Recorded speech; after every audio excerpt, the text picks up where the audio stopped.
Olá pessoal, aqui é o professor Rafael. Vamos dar início à nossa revisão da linguagem C para microcontroladores. É listado nesse quadro todas as palavras reservadas da linguagem C. Observando bem, vocês devem estar familiarizados com a maioria delas. Por exemplo, identificadores de tipo, int, char, float, estrutura de controle de fluxo, if, else, do, while, for e assim por diante. Bom, essas são as palavras reservadas. Já a criação de novos identificadores, por exemplo, nomes de variáveis, funções, é uma combinação de caracteres numéricos e alfanuméricos, mas lembrando que elas não podem ser iniciadas por números e são sensíveis à caixa alta, ou seja, maiúsculo e minúsculo faz diferença. Vamos iniciar nossa revisão com o conceito de criação de variáveis. Bom, por padrão, o Atmel Studio 7 ele dispõe de todos esses tipos básicos. São inteiros de variados tamanhos, com sinal, sem sinal, e um float para representação em ponto flutuante. Bom, aqui vale a pena frisar um dos conceitos principais de programação para sistemas embarcados, que é a otimização. Então, sempre tenha em mente a questão da economia de recursos, já que eles são limitados em microcontroladores. Então, é utilizar o tipo certo para o problema certo, para que não seja desperdiçado espaço e nem falte capacidade de representação. Então, imaginar a situação que eu queria representar um número entre 0 a 100, então eu posso utilizar sem problemas uma variável do tipo inteiro de 8 bits, com ou sem sinal. Eu não preciso gastar 16 bits para armazenar o número entre 0 a 100. Porém, o outro extremo também é verdade. Caso eu precise armazenar um número entre 0 e 1000, eu já não vou poder utilizar 8 bits, já que me falta a representação nesse caso. Então, eu vou precisar no mínimo 16 bits. Então, levar isso em consideração para não desperdiçar a memória, que é um recurso bastante escasso.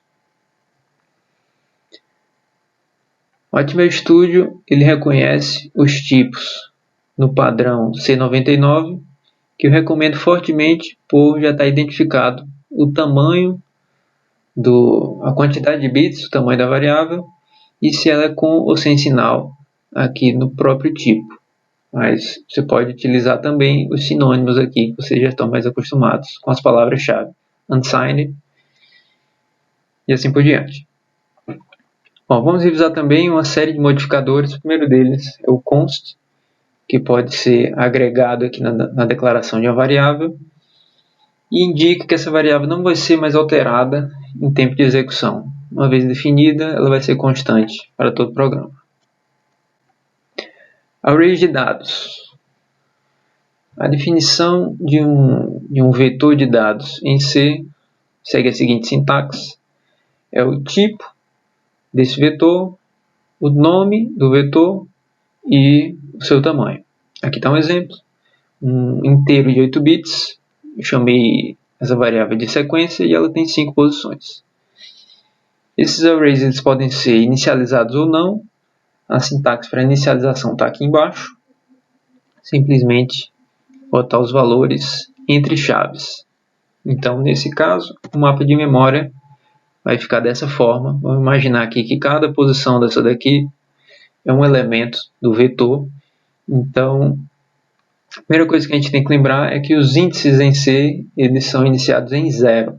Então, o primeiro elemento é o índice 0, segundo elemento índice 1 e assim por diante. Diferente do MATLAB, por exemplo, que começa em 1. Então, esse vetor está representado aqui. Para eu capturar o segundo elemento, ou seja, o elemento de índice 1 da sequência, é só colocar entre colchetes aqui na frente. Isso vai me retornar o número 9.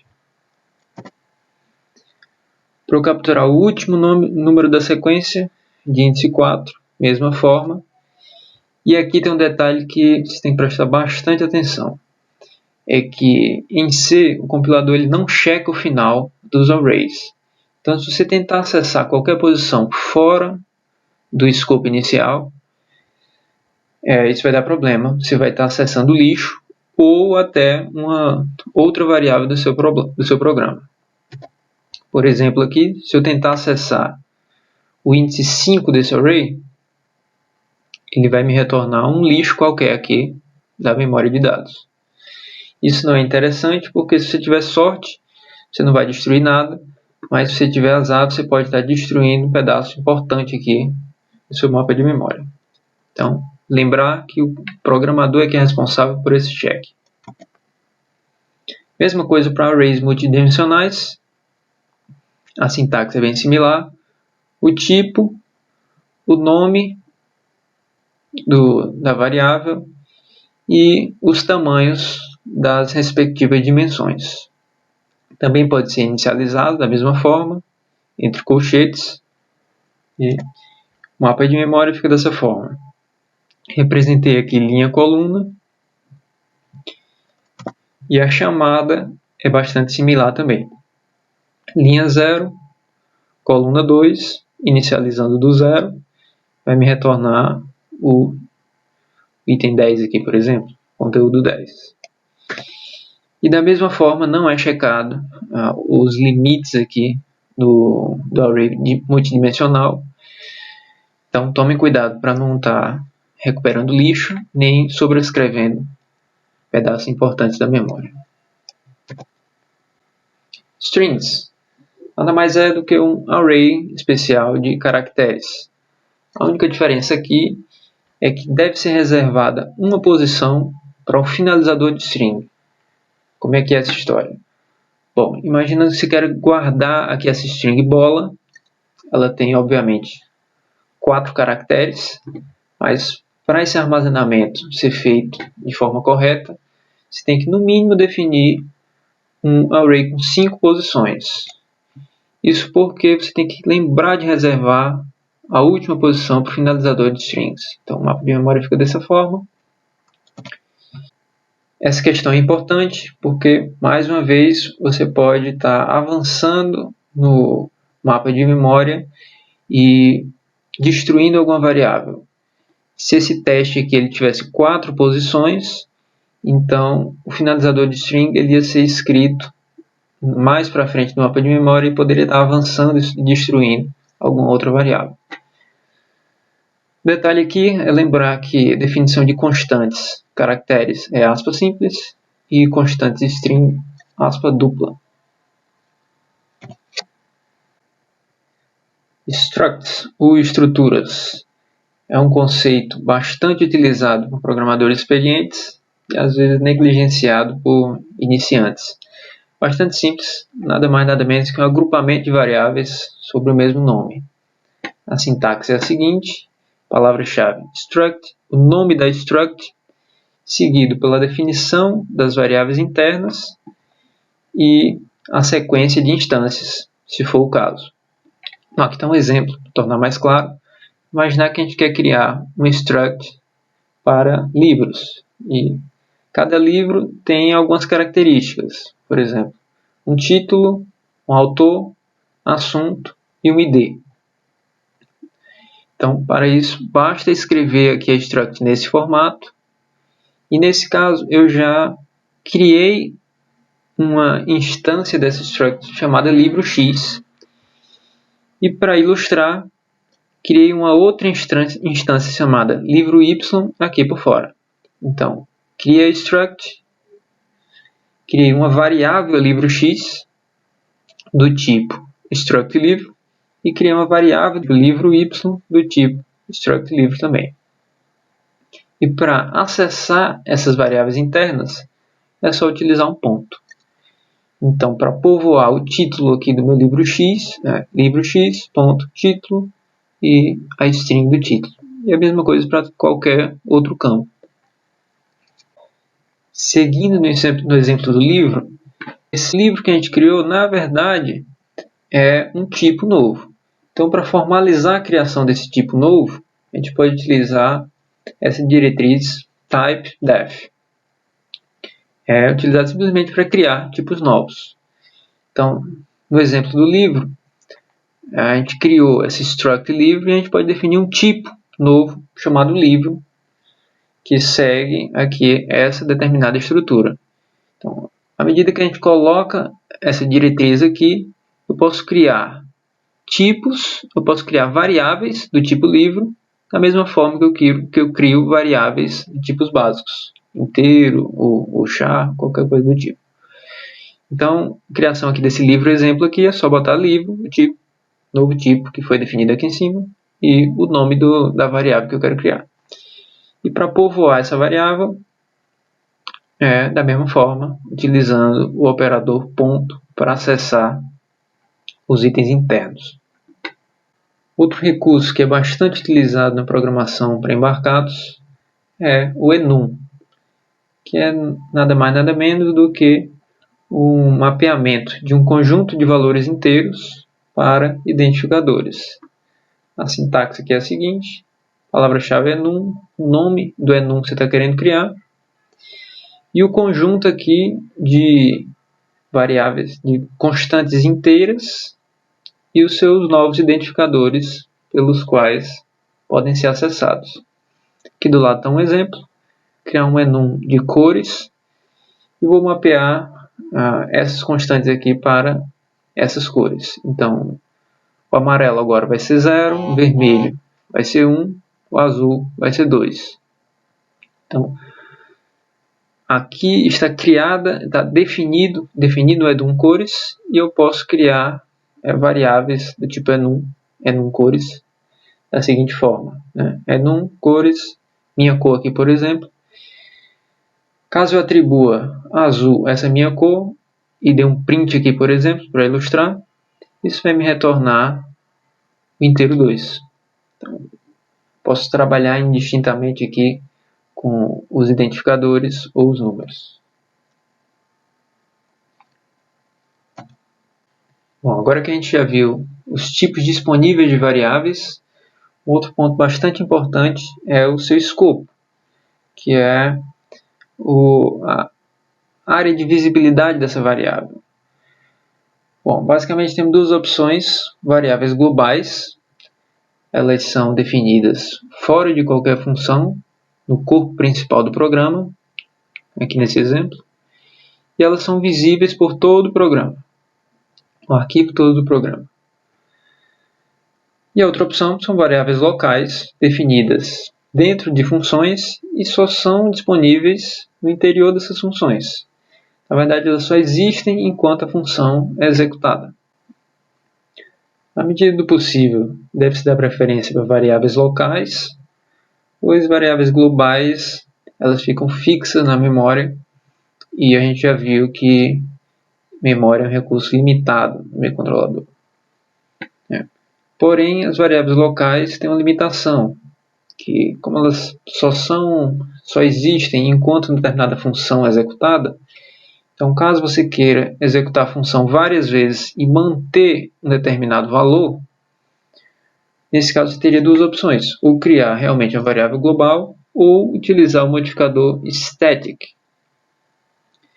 Esse modificador, basicamente, ele associado a uma variável local, ele possibilita que essa variável seja inicializada somente uma vez e o seu valor seja mantido mesmo após a função ser encerrada. Então, caso essa mesma função for executada mais de uma vez, o valor é mantido entre as execuções.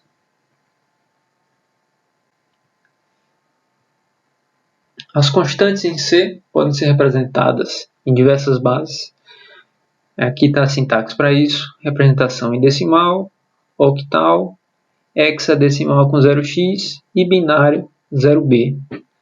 Lembrar disso, pois a gente vai trabalhar muito aqui com os bits individuais. Então, às vezes uma representação ou outra facilita o entendimento. Quando as variáveis são do mesmo tipo, então operações entre elas são triviais. Não há conversão nenhuma. Porém, agora que a gente está prezando por otimização, nossas variáveis são de tipos diferentes, tamanhos diferentes, por exemplo, tem que prestar atenção na conversão entre tipos com operações com variáveis distintas. Então, existem 3 regras para essas conversões, que são as seguintes. A primeira regra é para a situação de atribuição. Vamos imaginar aqui a situação hipotética, que eu tenho uma variável de 16 bits sendo armazenada numa de 8 bits. Então, essa regra indica que o operando da direita vai ser implicitamente convertido para o da esquerda no momento da atribuição. Então, caso eu tenha essa constante aqui, por exemplo, 0x6f37, estou guardando esse número de 16 bits em 8 bits, o que vai acontecer é que os 8 bits mais significativos vão ser perdidos. Simplesmente isso. Então, tomar cuidado se você estiver escrevendo suas expressões, porque isso acontece automaticamente. Então, se você não prevê esse tipo de situação, vai ocorrer perda de dados. Então, só os 8 bits menos significativos é que vão ser armazenados e os mais significativos, nesse caso aqui, vão ser perdidos. A segunda regra é relativa à promoção de tipos. E o que isso quer dizer? Bom, imaginar aqui a situação onde eu tenha uma expressão com mais de um operando, nesse caso aqui a gente tem 2, e o resultado parcial dessa expressão, lado direito aqui da igualdade, o resultado dele vai ser do tipo maior entre os dois. Então, se eu estou somando aqui um inteiro de 16 bits com um inteiro de 8 bits, então o resultado parcial dessa soma ele vai ser armazenado no inteiro de 16 bits. Esse inteiro aqui de 8 bits que está sendo somado com o inteiro de 16 vai ser promovido para 16 bits. Os 8 bits mais significativos vão ser completados por um zero. A operação vai ser realizada e o resultado vai ser armazenado aqui nesse exemplo nos 16 bits. Perceba que o resultado parcial dessa soma é 16 bits antes de ser armazenado. As duas primeiras regras são de conversão implícita, ou seja, você não tem controle da conversão de fato. A última regra é o operador cast, que é uma conversão explícita. O programador tem liberdade de definir qual tipo aquela variável vai ser transformada. Nesse caso, é só escrever o tipo novo que você deseja que ela seja transformada entre parênteses. Vamos ver aqui dois exemplos para ilustrar essas três regras. Bom, vamos imaginar aqui que a gente tem duas variáveis de 8 bits, chamei aqui de x e de y, e uma de 16 bits para receber a soma delas duas. Então, numa situação hipotética que eu tenha x recebendo ff e y recebendo 1, essa expressão aqui ela vai resultar no seguinte valor, 0. Pode parecer esquisito, mas o que está acontecendo aqui é o seguinte. Estou somando ff com 1. Como a minha variável é de 8 bits, então o vai1 vai ser desprezado e os 8 bits que restarem vão ser 0. Esses 8 bits armazenados em z vão ser esses 8 aqui menos significativos. Porém, caso antes da operação de soma eu converta as variáveis de 8 bits em 16 bits, então meu resultado já vai ser 100 em hexa. Isso porque, nesse momento, minha variável que era de 8 bits vai passar a ser 16 bits. Essa outra variável que era de 8 bits também vai passar a ser 16 bits. ff mais 1 vai dar 1, 0, 0, que vai ser armazenado no z, sem perda de informação. Então, nesse caso aqui, eu perdi toda a informação. Nesse caso aqui, eu consegui capturar, porque eu converti previamente o tipo. Então, prestar atenção nessas operações entre tipos diferentes para não perder informação. Diretrizes de pré-processamento. Bom, são palavras-chave que informam que o compilador deve tomar uma determinada ação no momento da compilação. As principais elas estão listadas aqui nessa tabela, vocês devem conhecer a maioria delas. Primeiro, include, que é para incluir um determinado arquivo no seu programa. Na maior parte das vezes são bibliotecas externas que você deseja incluir. Define, que é a substituição de um determinado valor por um marcador. Aqui, por exemplo, a definição da constante π com o valor 3.14. Também posso utilizar isso aqui para criar macros. Undefined, undef, é para desfazer o define. Além dessas três, eu também posso criar novas definições de forma condicional. Por exemplo, utilizando esse operador if-def. Caso o marcador esteja definido, esse código aqui é avaliado. If-in-def, if-not-def. Caso o marcador não esteja definido, então esse código aqui é avaliado.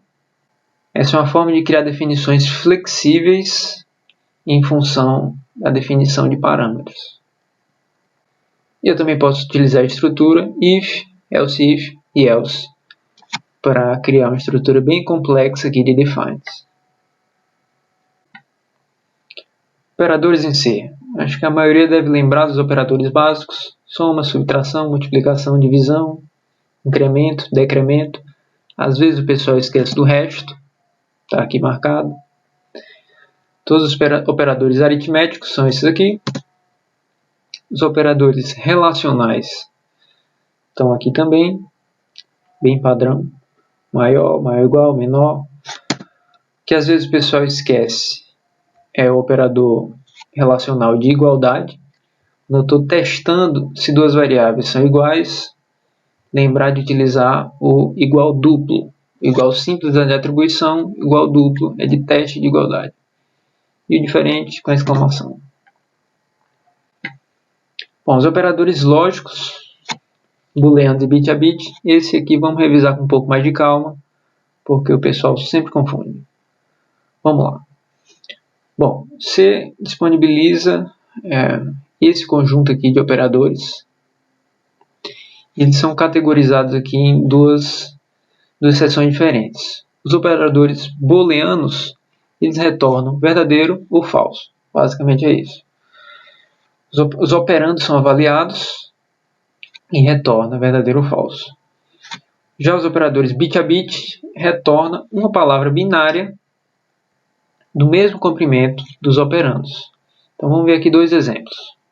Nesse exemplo A, eu quero fazer uma operação de AND booleano entre o número 010 em binário e 011 em binário.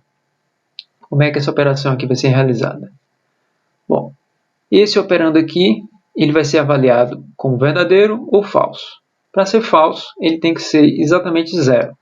Caso ele não seja exatamente 0, vai ser verdadeiro. Então, esse operando aqui, ele é verdadeiro.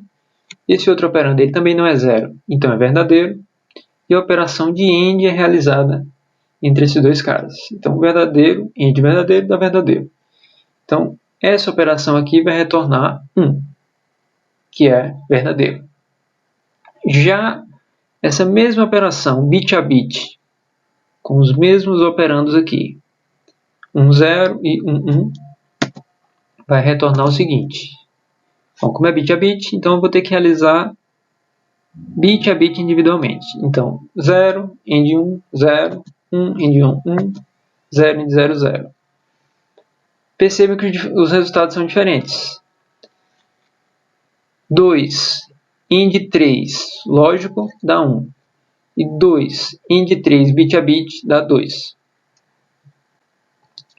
Outro ponto a ser destacado é o operador de negação. A negação lógica é uma exclamação e a negação bit a bit é uma exclamação. Lembrar disso, isso aqui vai retornar verdadeiro ou falso, isso aqui vai me retornar o complemento de 1 da palavra. Já os deslocamentos à direita e à esquerda, está aqui, todo mundo deve lembrar. Ponteiros. Sem dúvida, um dos recursos mais poderosos da linguagem C é a possibilidade de acessar conteúdos de variáveis através de seus endereços. Bom, são esses dois operandos, que eles funcionam de forma complementar.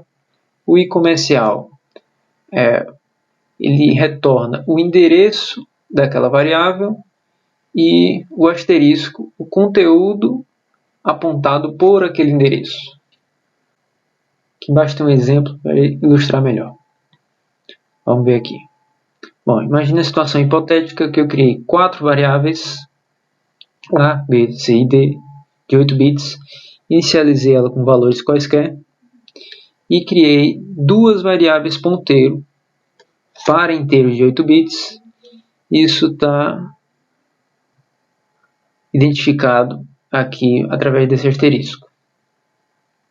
Bom, e se eu rodar esse código aqui, vamos ver o que é que vai acontecer. Bom, se eu mandar printar a variável A, ela vai me retornar o conteúdo da variável A, que nesse caso aqui é 55. Bom, antes disso, aqui está o conteúdo, o mapa de memória que foi gerado quando eu criei essas variáveis, e hipoteticamente, vamos imaginar que a variável A foi armazenada no endereço 14, a B no 15, C 16 e D 17. Então, printando A, vai me retornar 55, que é o conteúdo de A. Já printando o i comercial A, vai me retornar o endereço onde A está armazenado, que nesse caso aqui seria 14. B da mesma forma. Printando i comercial B, vai me retornar o endereço de B. B tem 32 e está armazenado no endereço 15. Esse valor de endereço ele pode ser armazenado numa variável ponteiro, que é o que está acontecendo aqui. E da mesma forma, caso eu tente printar o valor dessa variável aqui, que recebeu o endereço de A vai ser 14, o endereço de B vai ser 15. E a operação inversa, que é o que o asterisco faz, ele retorna o conteúdo de determinado endereço, que está ilustrado aqui. Se eu printar o conteúdo do endereço de A, o endereço de A é quem? 14. Então, o conteúdo do endereço 14 é 55. Então, vai me retornar 55. Percebam que isso oferece uma potencialidade enorme, pois você consegue trabalhar diretamente aqui com os endereços e possibilita uma flexibilidade sem tamanho para manipulação aqui das variáveis. Outro ponto interessante é a questão dos arrays. Os nomes dos arrays, eles são, na verdade, um ponteiro para o primeiro elemento. Então, se eu mandar printar, por exemplo, aqui um determinado array, ele vai simplesmente me retornar o endereço do primeiro elemento. Isso é bastante útil na manipulação de arrays. Os operadores lógicos e aritméticos que a gente acabou de ver, eles podem ser combinados com o operador de atribuição e gerar essa lista de operações, de operadores combinados. Isso simplifica na hora de escrever uma determinada linha de código. Por exemplo, aqui, se eu tiver variável i igual a i mais 3, posso simplificar isso aqui da seguinte forma. Isso vai dar na mesma. E por fim, alguns operadores que faltaram, por exemplo, o operador ternário, a vírgula que serve para separar expressões, o ponto a gente já viu que é o separador de elementos de struct. Esse operador, que é um ponteiro para os elementos internos da struct, e a palavra-chave sizeOf, que determina o tamanho da variável em bits. Essa tabela resume a ordem de prioridade dos operadores, do maior, mais prioritário, até o menos prioritário, aqui embaixo. Alguns deles são bem óbvios, como por exemplo, todo mundo sabe que a multiplicação vem antes da adição, porém outros não são tão óbvios assim, como por exemplo, o AND bit a bit vem antes do end lógico. Então, como fazer na hora de construir uma expressão? Ou você olha essa tabela para ver quem tem mais prioridade em cima de quem, ou então utiliza parênteses. Percebam que os parênteses têm maior precedência em relação a todos os operadores. Então, na dúvida, peque pelo excesso e coloque parênteses nas suas expressões. Um recurso bastante utilizado em linguagem de programação de baixo nível é o de máscara de bits. As máscaras servem para manipular os bits de uma determinada palavra de diversas formas. Como, por exemplo, aqui. Temos 3 exemplos com o mesmo binário passando por 3 máscaras diferentes. Então, no primeiro caso, digamos que eu quero setar esse bit para 0. Esse bit aqui era inicialmente 1 e eu quero que ele seja 0. Para isso, basta passar por uma máscara com end, onde todos os elementos que eu não quero mexer são 1 e o bit que eu quero zerar vira 0. Então, qualquer coisa com 1, end 1, vai dar qualquer coisa, e qualquer coisa end 0 vai dar 0. Então, por isso que esse bit aqui ele vai ser limpo e vai passar para 0.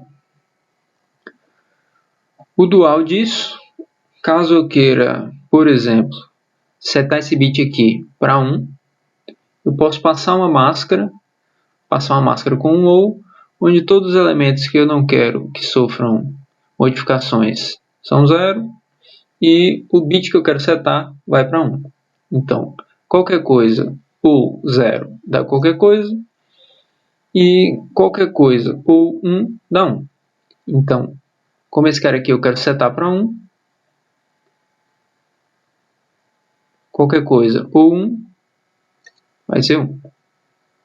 Então, daqui para cá eu zero esse bit, daqui para cá eu seto esse bit, e eu também posso trocar o estado do bit com uma máscara com ou exclusivo.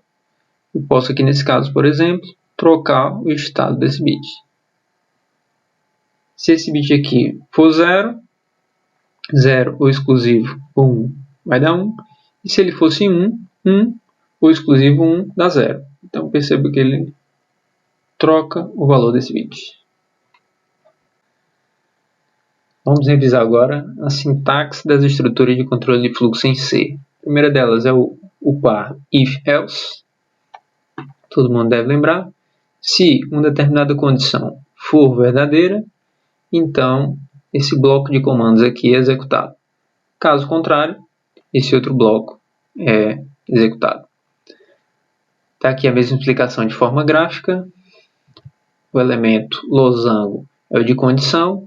Se essa condição for verdadeira, então esses comandos são executados. Se for falsa, esses outros são.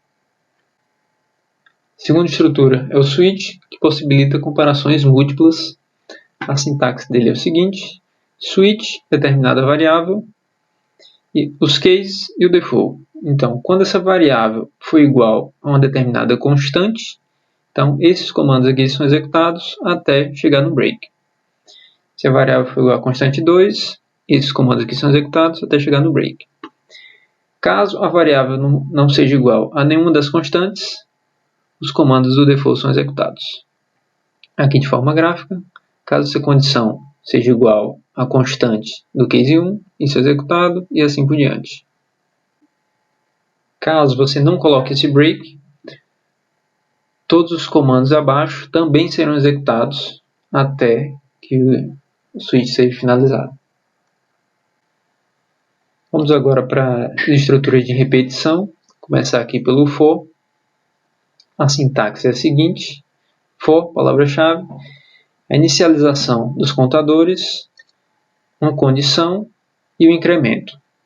Isso vai gerar um laço até que essa condição seja violada. De forma gráfica está aqui, ocorre a inicialização dos contadores, um teste de condição. Enquanto essa condição for verdadeira, os comandos são executados, o contador é atualizado e é testado novamente. Esse ciclo vai se repetir até que a condição seja falsa para seguir a execução. Um detalhe aqui é que o break ele também pode ser utilizado nos laços para sair de forma prematura antes da condição ser finalizada. E uma outra palavra-chave, continue, é empregado quando você quer finalizar somente uma interação e partir para a próxima.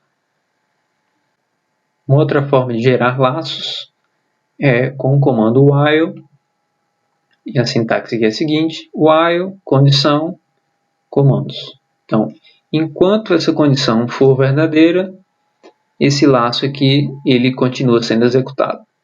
Aqui na forma gráfica, ocorre um teste de condição. Se essa condição for verdadeira, comando executado e é testado de novo. Quando essa condição for falsa, o programa segue. Enquanto o while eu testo e faço, o do while eu faço, depois testo. A mesma coisa, só que com o teste depois. Então está aqui a forma gráfica, eu executo uma sequência de comandos, testo, se for verdadeiro, volto e executo de novo. Se for falso, segue. E por fim, talvez o ponto mais importante dessa aula é o conceito de funções. A ideia aqui é agrupar lógicas semelhantes em funções para maximizar o reuso. Então, uma atividade que você vai executar várias vezes ou em contextos diferentes, você pode agrupá-la numa função e fazer chamadas dessa função. A sintaxe é a seguinte: o tipo de retorno da função, o que a função vai retornar, o nome da função e os parâmetros de entrada. Logo em seguida, os comandos aqui na determinada função para implementar a lógica. Aqui está um exemplo. Digamos que querer implementar uma função de soma, ela recebe dois operandos A e B de 8 bits, inteiros de 8 bits, e retorna um inteiro de 8 bits. Então, para retornar a função, é utilizada a palavra-chave return, e aqui simplesmente está retornando a soma dos dois operandos.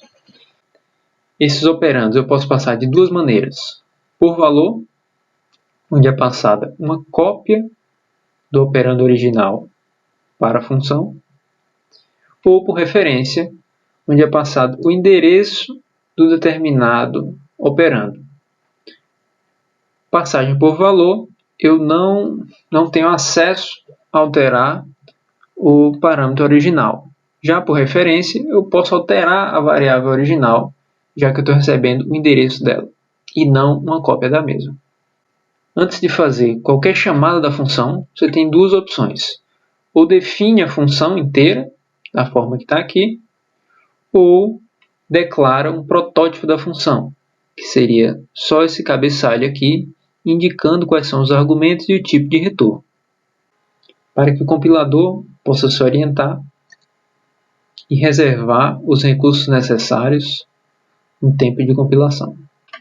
Finalmente, aqui está um exemplo de um código típico de sistemas embarcados, onde a estrutura se segue. Normalmente, o código é iniciado com comentários gerais sobre o programa, o autor, histórico de revisões. Lembrando que comentário simples é com barra dupla e comentário em múltiplas linhas é barra asterisco e asterisco barra. Segue a inclusão dos arquivos de cabeçalho. Em C, é boa prática separar suas bibliotecas em arquivos .c, .h.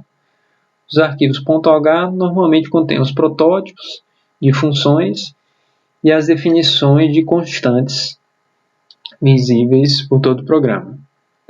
Aqui um detalhe: arquivos do compilador, eles são incluídos com maior e menor, e arquivos, bibliotecas locais na pasta do projeto, eles são incluídos com aspas. Seguindo aqui, vem a lista dos protótipos das funções locais, os defines com todas as constantes aqui do meu programa, constantes ou macros, as definições dos handles das interrupções, Elas são funções que relacionam recursos de hardware e de software. A gente vai ver mais à frente. Variáveis globais e a função main, que é a função principal, é aqui que é iniciada a execução do meu programa. Além disso, é uma prática comum ter pelo menos um laço infinito para manter o microcontrolador sempre ativo. Caso contrário, o programa seria finalizado e nada mais poderia ser feito. Por fim, está a implementação de fato das funções que foram declaradas aqui no início, através de seus protótipos. Isso encerra a revisão básica da linguagem C para microcontroladores. São conceitos fundamentais que a gente vai precisar ao longo do curso. Qualquer dúvida, aqui tem algumas referências e um compilador online bem prático aqui para você desenferrujar e testar alguns códigos. Isso conclui nossa aula de hoje. Um abraço.